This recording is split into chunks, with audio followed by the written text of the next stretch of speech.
Bismillahirrahmanirrahim. Assalamualaikum warahmatullahi wabarakatuh. Very good afternoon to the honorable panel of educators, respected members of the proposition team, learned chairperson, and members of the floor. Now, let me establish my argument, which is religion should not play a bigger role because we are now living in a pluralistic society. Ladies and gentlemen, because of globalization, we are now living in a pluralistic world, and societies all over the world are no longer homogeneous in their own beliefs, in their own religious beliefs. Even within religions, we have different opinions on how we are supposed to practice the religion. And that is why, in a pluralistic society like Singapore, secularism is practiced where no one religion plays the more dominant role over the others. Yes, it is possible for authorities to choose a state religion. However, this will lead to a possible conflict. For example, and we have seen this in many countries. For example, in Malaysia, yes, they have picked Islam as their state religion. However, the stability of the country did not last long. As the years go by, yes. Malaysia is a secular state. It's not a religious state. Oh, thank you. It is the state religion is Islamic. It is not. But it shows that religion is not the main key player in these governments, because it still practices secularism, just that its main official religion is Islam. Thank you. This is where I say that this is where the minority comes and feel discriminated because of the policies in the country, that are leaning towards the Muslims. Therefore, because of this, consequently, the Hindus stood up and did a protest in Kuala Lumpur, organized by the Hindu Rights Action Force. And these examples serves to prove that in a pluralistic society, religion should not play any bigger role, as it may result in discrimination to other religions as well. And on top of that, it may be a potential cause of conflict. Now, ladies and gentlemen, in Singapore, the state practiced its policy of religious neutrality in nation building.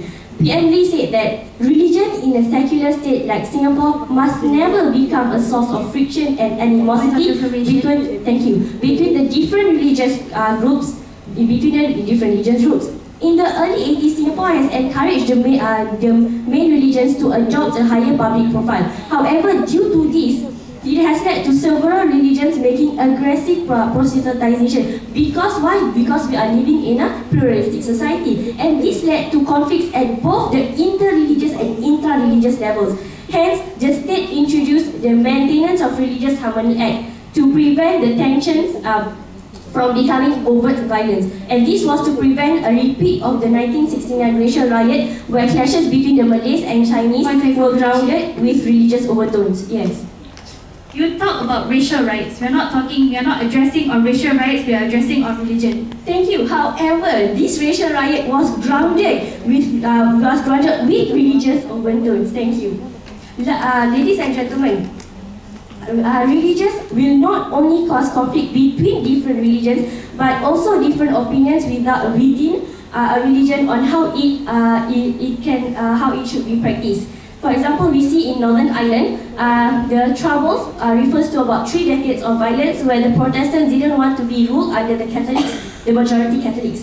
And this led to an uneasy peace later on. And this, ladies and gentlemen, did not lead to a successful nation building. Because why? Because they were fighting over a particular religion, trying to say which is the better suited religion, or in this case, which variation of the religion is better suited to rule a country.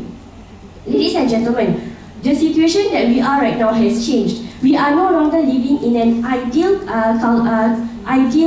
world where the Muslim caliphates used to rule 2/3 of the world's population. There is a reason why secularism is practiced today. Religion should be and was used to unite people together. However, now, in the name of religion, people are becoming irrational and in their actions and thoughts, and conflicts arise. And with social media, such conflicts are no longer confined in just social media, but conflicts happen can keep on happening from one to another.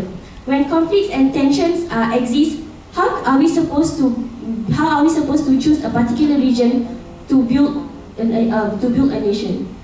Thus, with all the examples and what I have said, the motion today cannot stand. Thank you.